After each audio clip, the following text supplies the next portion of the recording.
To eat this one, guys, is Java plum fruit, and your mouth and your teeth, it will be looks like this.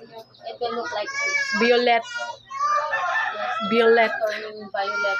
Also, Pagkita rin mo dila. Paman, gamay pa makag nakaon. Taghanap pa. and If you going to popo, the your taste of this, guys, is libang a ka little sakit. sweet, a little, say English, ano, Ito sa konti apod. Apod, basta apod. A little sweet, a little sour, and you also feel like it's half ripe banana. Anong half ripe nga banana, baka hindi pa kayo siya hinog. Apod. Apod, guys.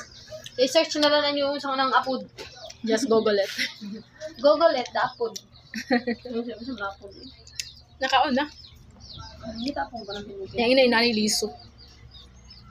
And also, guys, it has bones. Where? Bones? It has seeds. Bones. Like this, ah. Lang, ihang ka ng seed no kay white. Darna! Di nga bato. Oh, As long as ako nakaon eh. It's more delicious. It's better when you're going to dip it into the salt, I think.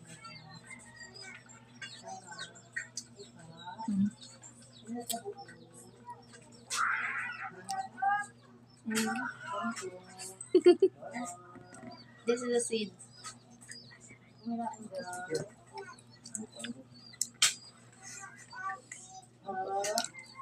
Isa to. Wala ko marasal, baby. Hindi na niya na rin. Ulit na to. Mga pila ka adlaw ana malibang nakanig kuan. Batong. Ay, kanad ko, hindi kahit hindi mo tayo. Apod na ga. Mara sa sugar mito pero mas labaw na gini sa mito.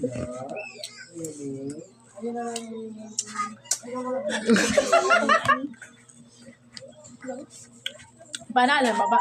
It's like I'm eating a unripe banana, guys.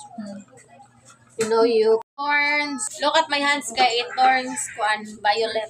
Kuan na paging kuan.